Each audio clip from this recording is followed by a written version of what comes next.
Hello students, to all of you. आप सभी घर पे होंगे और स्वस्थ होंगे, ऐसी मैं ईश्वर से कामना करता हूँ। अपने जो है टॉपिक चल रहा था फिनॉल्स के बारे में। फिनॉल्स के कुछ टॉपिक जो हम कंप्लीट कर चुके हैं। मेथड ऑफ प्रिपरेशन जो अपने कंप्लीट कर चुके हैं। इसके अलावा अपने 3 टाइप्स की रिएक्शन मैंने आपको लास्ट टाइम में बताई थी। उसके अंदर भी अपने फर्स्ट टाइप की जो रिएक्शन है उसको अपने कंप्लीट कर चुके हैं। आज जो हम कंप्लीट करने जा रहे हैं वह सेकंड टाइप की आपकी रिएक्शन है, जो कि अपनी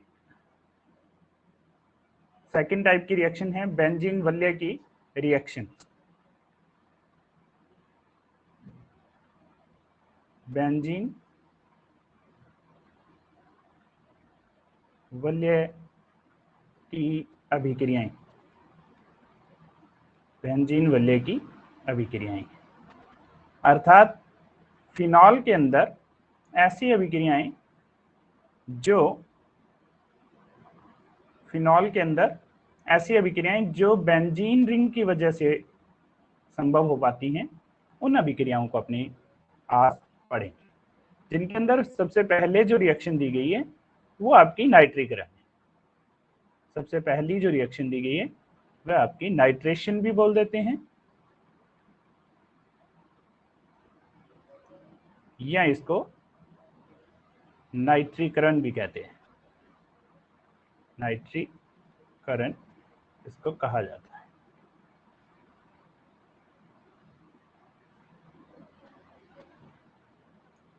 तो सबसे पहले हमें यही मालूम होना चाहिए कि नाइट्रीकरण कहते किसे हैं।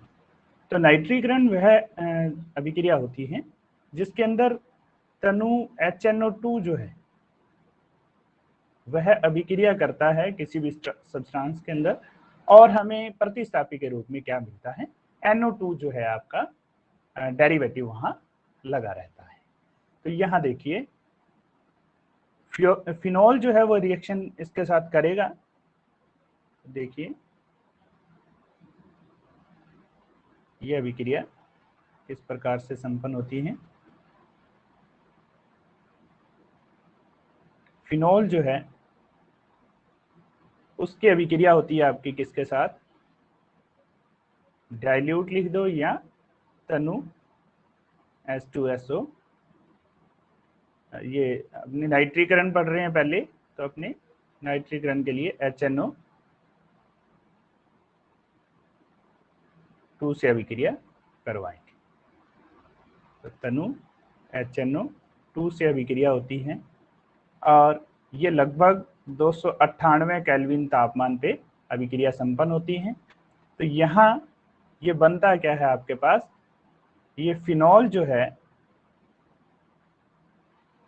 2 तरह के प्रोडक्ट देगा। एक तो यहाँ पे NO2 और दूसरा जो प्रोडक्ट बनता है आपका वो इस प्रकार से बनता है। यहाँ आप NO2 और एक जगह पे क्या रहता है, OH रहता है। अर्थात इसके अंदर होगा क्या, एक तो आपको ortho para ortho and para आप लिख लें, नाइट्रोफिनॉल हमें प्राप्त होता है। ऑर्थो व पैरा नाइट्रोफिनॉल हमें प्राप्त होता है।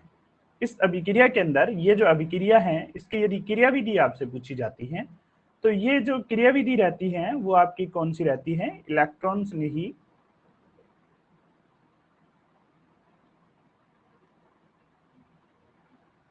स्नेही प्रतिस्थापन अभिक्रिया रहती है।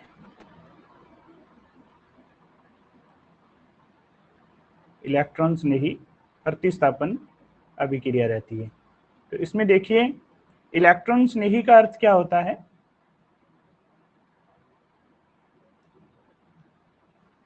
इलेक्ट्रॉन स्नेही का अर्थ हो गया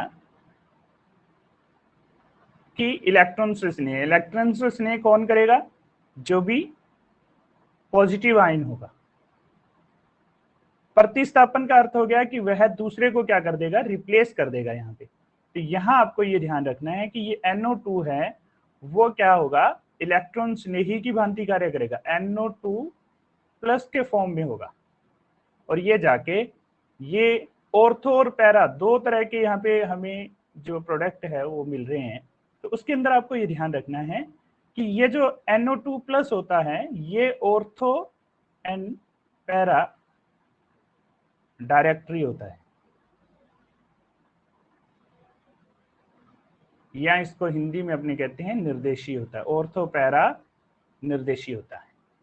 ऑर्थो पैरा निर्देशी का मतलब ये होता है कि जब भी ये किसी सब्सटेंस के साथ, ये यौगिक के साथ अभिक्रिया करेंगे, तब इनसे बनने वाला जो प्रोडक्ट होगा वो एक तो ऑर्था होगा और एक क्या होगा, पैरा होगा।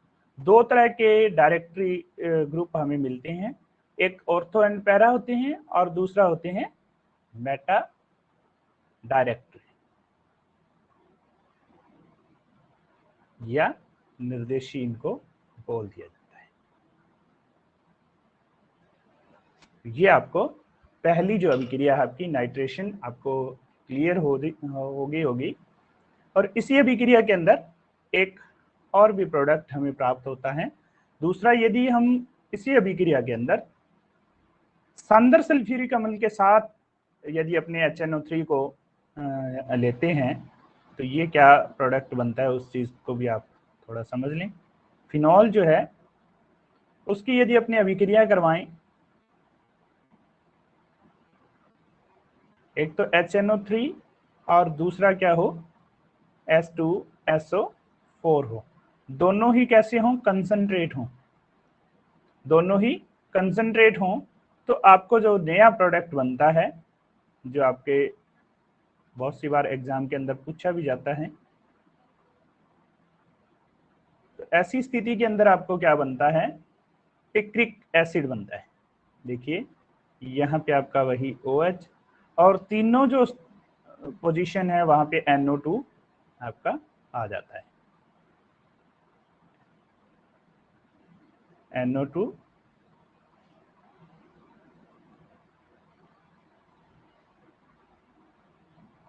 और यहाँ ये जो तीसरी पोजीशन है यहाँ पे भी ये क्या आ जाता है, NO2 आ जाता है। अर्थात इसका यदि कॉमन नेम से ही ये ज्यादातर पूछा जाता है, ये आपका कॉमन नेम इसका रहता है पिक्रिक एसिड, या IUPAC नेम आप लिखना चाहो तो 2,4,6 ट्राई नाइट्रो फिनॉल। तो ये दोनों ही नाम आपको ध्यान में रखने। ये अभिक्रिया होगी कब, ये जब HNO3 और H2SO4 दोनों ही सांद्र उपस्थित हों, तब ये अभिक्रिया क्या करती है, पिक्रिक एसिड का निर्माण ये कर देती है फिनॉल के अंदर। फिर रहती है आपकी सेकंड रिएक्शन इसी के अंदर, जो कि आपकी रहती है सल्फोनीकरण। सल्फोनीकरण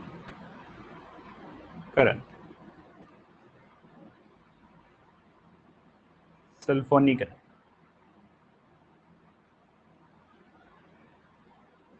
सल्फोनीकरण का अर्थ भी है कि यहाँ पे क्या होगा, जो सल्फ्यूरिक एसिड है वह आपस में अभिक्रिया करेंगे और आपको क्या देंगे,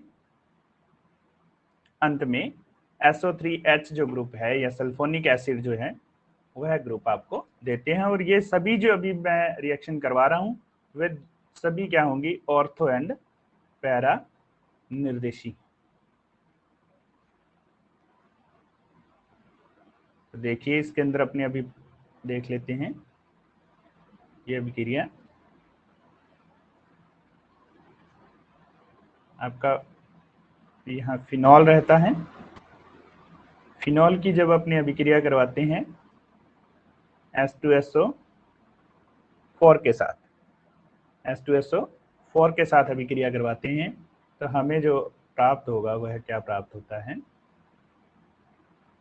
OH और यहाँ SO3H और दूसरा जो प्रोडक्ट हमें प्राप्त होगा वो क्या होगा, OH और SO3H प्राप्त होता है।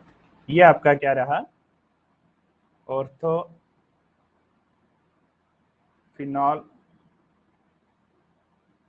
सल्फोनिक एसिड और ये आपका जो रहता है पैरा फिनॉल सल्फोनिक एसिड रहता है। ये दो प्रोडक्ट इसके अंदर भी प्राप्त होते हैं।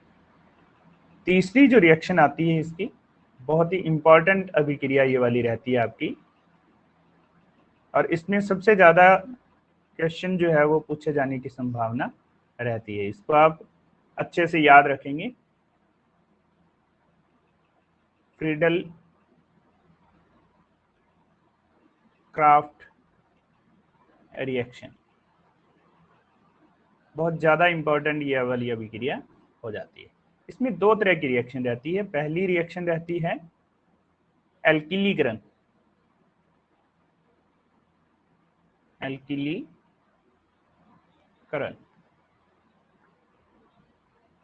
और दूसरी इसकी अभिक्रिया रहती है आपकी एसिलीकरण।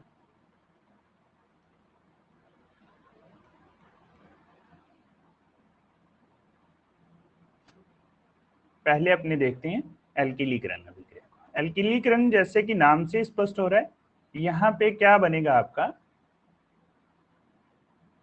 जो एल्किल ग्रुप है वो बेंजीन रिंग पे कहीं ना कहीं अटैच हो जाएंगे। तो देखिए सबसे पहले वही आपका फिनॉल जो है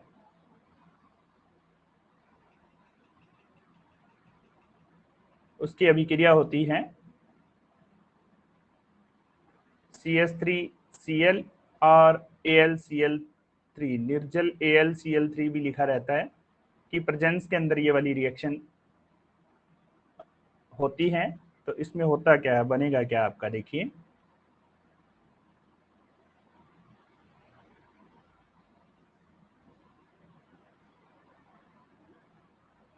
ये OH और एक तो यहाँ पे आपका CH3 अटैच हो जाता है, दूसरा जो हो सकता है वो कहाँ हो सकता है, पैरा स्थिति पे OH और CH3 यहाँ पे प्रेजेंट हो जाता है। देखिए इस रिएक्शन को मैं थोड़ा और एक्सप्लेन कर देता हूँ।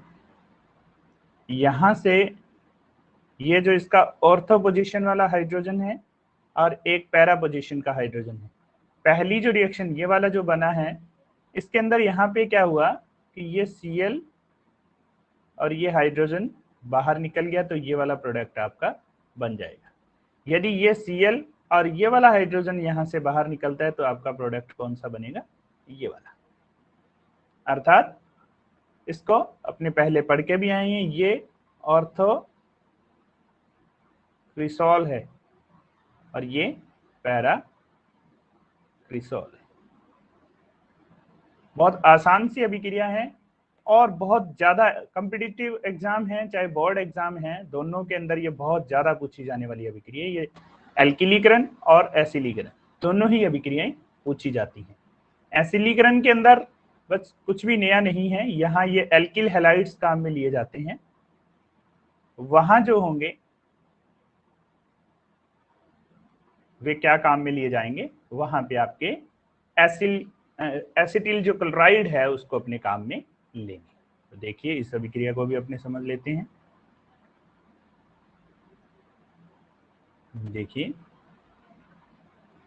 वही फिनॉल होगा, इसकी अभिक्रिया CH3COCl एसिड क्लोराइड से होगी, तो वही आपका निर्जल AlCl3 उपस्थित रहेगा।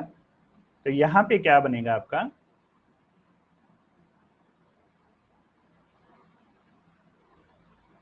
OH और CH3, या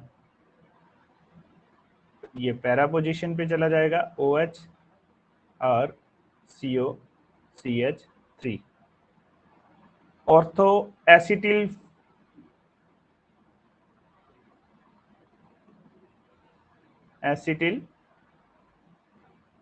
फिनॉल, और ये क्या हो जाएगा, पैरा एसिटिल फिनॉल होगा। इसमें भी वही रिएक्शन उसी तरह की है, ये भी अपने देखेंगे यहाँ पे। तो यहाँ से ये आपका ऑर्थो पैरा पोजीशन के जो हाइड्रोजन हैं वो इस Cl के साथ क्या हो जाएंगे, अपनी बाहर निकाल दिया, और क्या बना हमारे पास, ये दो प्रोडक्ट हमें प्राप्त होते हैं। ये दोनों ही रिएक्शन एल्किलीकरण और एसिलीकरण दोनों ही पूछी जाती है। एसिलीकरण का मतलब ही ये हो गया कि ये वाले ग्रुप का फिनॉल के साथ जुड़ाव हो जाना या जुड़ जाना, और एल्किलीकरण का अर्थ मैंने पहले ही आपको बताया कि एल्किल जो ग्रुप है उसका फिनॉल के साथ जुड़ जाने की जो प्रक्रिया है वो क्या कहलाएगी, एल्किलीकरण आपका कहलाता है। फिर नेक्स्ट रिएक्शन आती है, थर्ड वन रिएक्शन, जो वह रहती है आपकी ब्रोमीनीकरण।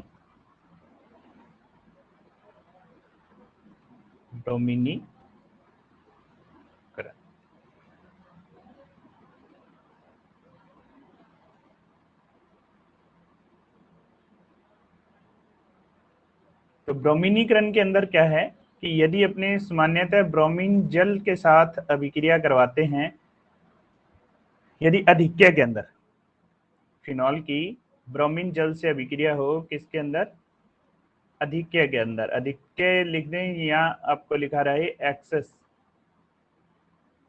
तब देखिए जो फिनॉल है उसकी Br2 से यदि अभिक्रिया होती है तो ये क्या बना लेता है, इसका ट्राई डेरिवेटिव बना देता है। तो यहाँ OH Br और Br का निर्माण करता है, अर्थात 2,4,6 ट्राई ब्रोमो फिनॉल का निर्माण ये कर देता है। और यदि इसकी लेस क्वांटिटी लेंगे और CH2 जो विलायक है उसके साथ अभिक्रिया हो, ये पहली अभिक्रिया है, और सेकंड अभिक्रिया के अंदर यदि अपने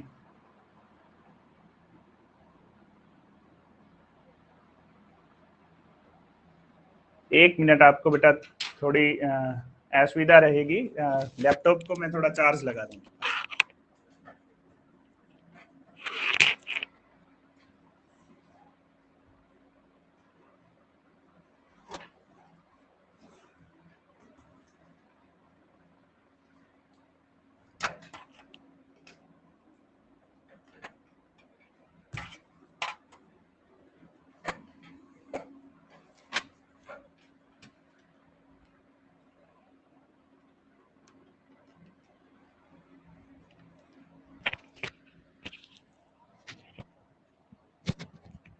यस, पुणे से आपको आवाज प्राप्त हो रही होगी।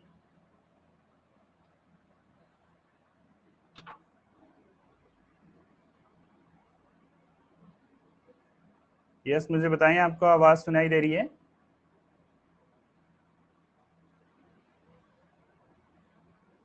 ओके।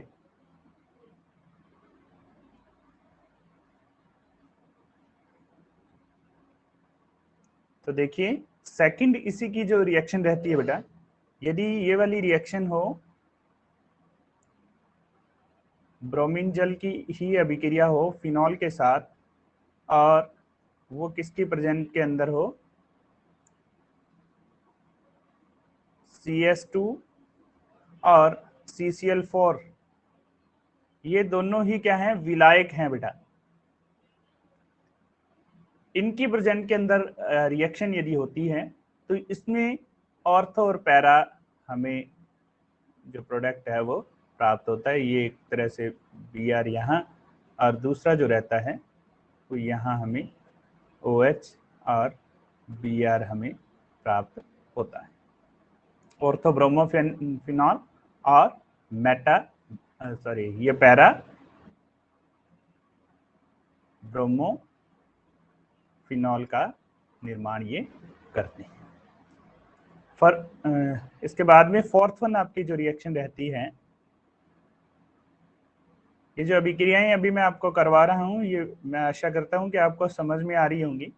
यदि किसी रिएक्शन के अंदर आपको समस्या महसूस हो तो आप मुझे कमेंट बॉक्स में बताएं ताकि मैं उस रिएक्शन को रिपीट करवा सकूं। अभी तक मैंने जितनी रिएक्शंस आपको करवाई हैं, 3 रिएक्शन मैंने आपको करवाई हैं, तीनों आपको अच्छे से समझ में आ गई होंगी।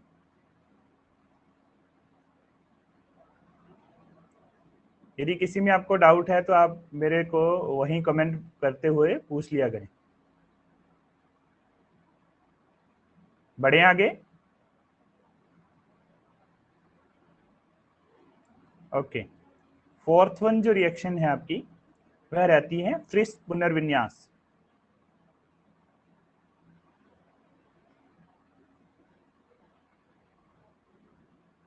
फ्रिस पुनर्विन्यास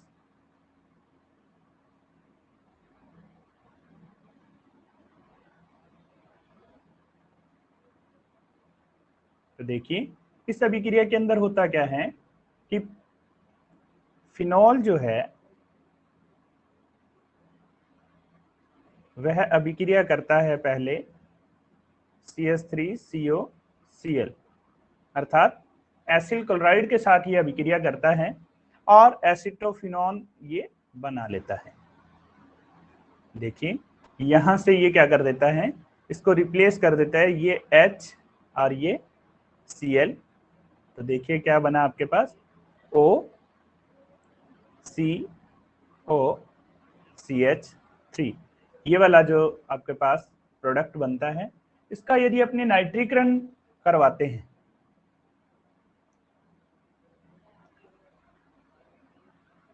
ये अभिक्रिया हो यदि AlCl3 की प्रेजेंट के अंदर होती है, तो यहाँ ये क्या करता है, यहाँ जो हाइड्रोजन उपस्थित है, मैं थोड़ा इसको अलग कलर के अंदर बता देता हूँ ताकि आपको अच्छे से समझ में आ जाए। यहाँ ये वाला जो हाइड्रोजन है और दूसरा यहाँ पे ये वाला, क्योंकि आज अपने जितने भी प्रोडक्ट करेंगे वो ऑर्थो और पैरा मेटादर्शी या निर्देशी होंगे, ऑर्थो और पैरा निर्देशी होंगे। तो यहाँ देखिए ये वाला जो हाइड्रोजन है ये इसके साथ क्या कर लेता है, पुनर्विन्यास कर लेता है, ये यहाँ चला जाता है और ये यहाँ आ जाते हैं। देखिए किस प्रकार से अभिक्रिया होगी। यहाँ ऑक्सीजन था पहले से और यहाँ पे आपका क्या पहुंच गया, हाइड्रोजन। ये वाला हाइड्रोजन यहाँ रिप्लेस हो गया और COCH3 ये वाला ग्रुप यहाँ पे आ गया आपका COCH3। तो ये वाली जो व्यवस्था है, ये रीअरेंजमेंट या पुनर्विन्यास आपकी कहलाती है। दूसरा जो है ये ऑर्थो स्थिति भी हो गया और इसी तरह से आपको क्या हो जाएगा, एक पैरा पोजीशन पे भी प्रोडक्ट प्राप्त हो जाएगा। यहाँ OH है और COCH3 यहाँ पे बन जाता है। तो ये जो आपकी अभिक्रिया है वह फ्रिस पुनर्विन्यास कहलाती है। जितनी भी नेम रिएक्शन है वो सभी आपके बोर्ड एग्जाम ऑफ व्यू की से देखें तो बहुत ज़्यादा इम्पॉर्टेंट रहती है। तो यहाँ आप नेक्स्ट जो अपने रिएक्शन है फॉर्मिलीकरण, तो फॉर्मिलीकरण जो रिएक्शन है उसको आप अच्छे से समझेंगे क्योंकि इससे भी क्वेश्चन आपके बहुत से पूछे जाते हैं और सभी ये अभिक्रियाएं जितनी भी हैं सभी कॉम्पिटिटिव एग्जाम और बोर्ड एग्जाम दोनों की दृष्टि से ही महत्वपूर्ण आपकी अभिक्रियाएं ये रहती हैं।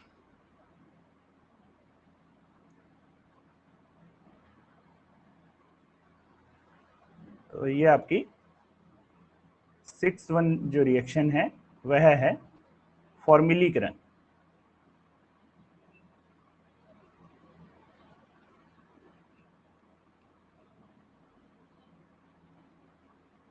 तो पहले आप ये इस चीज को समझें कि फॉर्मिलीकरण होता क्या है। कोई भी यदि ग्रुप है जिसके अंदर CHO जो है वह ऐड हो जाए, एडिशन ऑफ CHO जो है वो फॉर्मिलीकरण आपका कहलाता है। CHO जो ग्रुप है, आप पीछे जो है वो पढ़ के भी आई हैं कि ऐसे जो ग्रुप हैं जिनके अंदर आपने जब इसको प्रतिस्थापी के फॉर्म में लेके जाते हैं तो ऑक्सो व फॉर्मिल दो शब्द इसके अंदर काम में लेते हैं।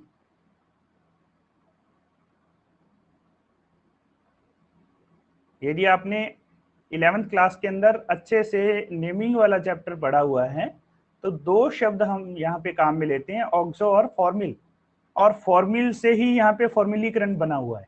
ऑक्सो जो वर्ड है वो आपका तब आता है जब CHO जो ग्रुप है वो आपके बीच में उपस्थित हो। CHO जो ग्रुप है वो किसी भी ग्रुप के बीच में हो, और फॉर्मिल आता है आपका यदि ये किनारे पे उपस्थित रहे या टर्मिनल पोजीशन पे रहता है। तो खैर ये बातें आपकी 11th में कंप्लीट हो चुकी हैं, अदरवाइज आप 11th के जो लेक्चर हैं उनके अंदर आप इन चीज़ों को पुनः से देख सकते हैं, जब IUPAC वाला लेसन मैं आपको उपलब्ध करवा दूंगा। तो इसके अंदर फॉर्मुलीकरण के अंदर सबसे पहली जो आपकी रिएक्शन रहती है वह है गाटरमान अभिक्रिया। गाटरमान अभिक्रिया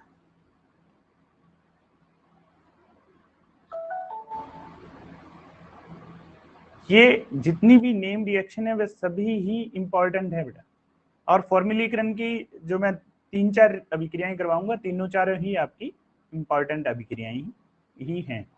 तो सबसे पहले गाटरमान जो अभिक्रिया है इसके अंदर फिनोल जो है की अभिक्रिया होती है Cl CH NH के साथ अभिक्रिया होती है, और ये बनता कहां से है इस चीज को आप समझ सकते हैं। HCl और ZnCl2 से बनता है। यहाँ पे हमें जो प्रोडक्ट प्राप्त होगा वो क्या प्राप्त होगा, वही पैरा जो पोजीशन है वहां का हाइड्रोजन, और ये Cl जो है वो बाहर निकल जाता है, ये पैरा पोजीशन पे निकलेगा, ये आपका पैरा पोजीशन पे होगा, ये वाली पैरा पोजीशन। यहाँ से H और ये Cl बाहर निकल जाता है, तो आपका प्रोडक्ट क्या बनता है, OH और CH डबल बॉन्ड NH,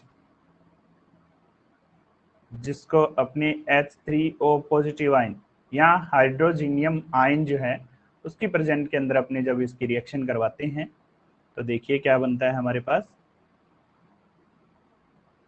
यहाँ OH रहता है और हाइड्रोजन आयन की प्रेजेंट के अंदर ये वाली रिएक्शन यहाँ पे CHO बन जाता है, अर्थात पैरा हाइड्रोक्सी बेंजीन एल्डिहाइड ये कहलाता है, ये बेंजा एल्डिहाइड भी इसको बोल दिया जाता है। तो ये वाली आपकी अभिक्रिया रहती है गाटरमान अभिक्रिया, जिसके अंदर फिनॉल ने अभिक्रिया की किसके साथ, Cl CS double bond NH के साथ ये अभिक्रिया करता है, और आपको प्रोडक्ट के रूप में क्या बनता है, पैरा हाइड्रोक्सी बेंजीन एल्डिहाइड यहाँ पे प्राप्त होता है। फॉर्मुलीकरण यहाँ पे आप देखोगे तो CH3 जो ग्रुप है वो ऐड हुआ है। तो दूसरी जो है फॉर्मुलीकरण की अभिक्रिया ही है। जितनी भी आपके लिए नेम रिएक्शन है वे सभी ही आपके लिए क्या रहती हैं, इंपॉर्टेंट रहती हैं। तो देखिए यहाँ पे राइमर टिमान अभिक्रिया,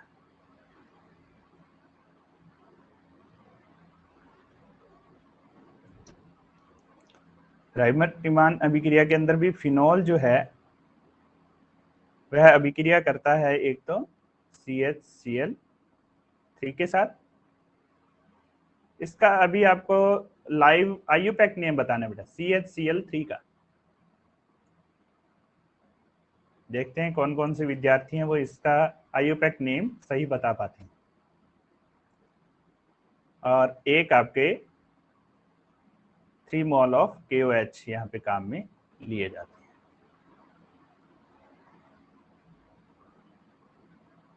ये वाली अभिक्रिया NaOH या KOH अर्थात परबल क्षार की उपस्थिति के अंदर ये वाली अभिक्रिया होती है।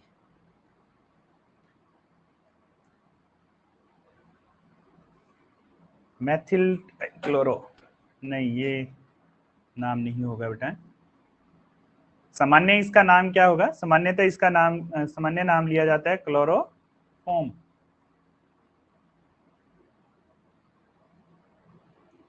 और यदि आईयूपैक की बात करें तो वो क्या रहेगा? 1,1,1 ट्राइक्लोरो मीथेन। ये छोटी छोटी बातें आपको बीच में सीखनी है बेटा, क्योंकि आपने 11th के अंदर ज़्यादा जो क्लासेज हैं वो अटेंड नहीं की हुई, तो अभी आपको साथ साथ इसको अपने सीखना है। तो चलो अपने रिएक्शन को आगे बढ़ाते हैं। तो यहाँ पे ये आपको ध्यान रखना है, यहाँ से एक तो ये 3Cl और ये KCl के फॉर्म में बाहर निकल जाती हैं, 3KCl बाहर निकल जाती हैं। दूसरा जो आपका रहता है यहाँ पे हाइड्रोजन, एक हाइड्रोजन ये और OH ये, दूसरा H2O ये वाला, दो जो हैं आपके H2O बाहर निकल जाते हैं। फिर देखिए क्या बचा आपके पास, यहाँ पे मैंने OH लगाया तो मैं यहीं OH लगा देता हूँ। अब यहाँ पे देखिए CH और O, तो ये यहाँ पे जुड़ जाएगा आपका CHO, अर्थात सैलिसिलिक एल्डिहाइड हमें प्राप्त होता है। सैलिसिलिक एल्डिहाइड हमें प्राप्त होता है। ये वाली जो राइमर-डिमान अभिक्रिया है वो आप सभी को समझ में आ गई होगी। इसके अंदर क्या है, यहाँ से आपने 3KCl बाहर निकाला है, 1H2O ये वाला बाहर निकाला है, 1H2O यहाँ से, तो 2H2O यहाँ मैंने बाहर निकाल दिया, OH यहाँ पे उपस्थित था और CH और O ये यहाँ पे हमने लिख दिया। और ऑर्थो पोजीशन पे यदि फिनॉल के CHO जुड़ा हो तो अपने सैलिसिलिक एल्डिहाइड कहते हैं, और यदि यहाँ COOH जुड़ा हो तो सैलिसिलिक एसिड इसको कहा जाता है। यहाँ तक आप सभी को क्लियर होगा। आगे बढ़े। थर्ड वन रिएक्शन आती है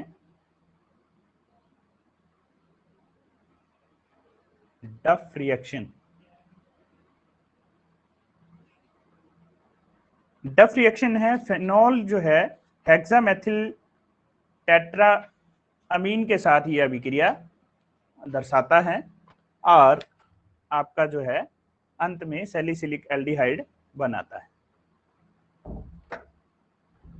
तो देखिए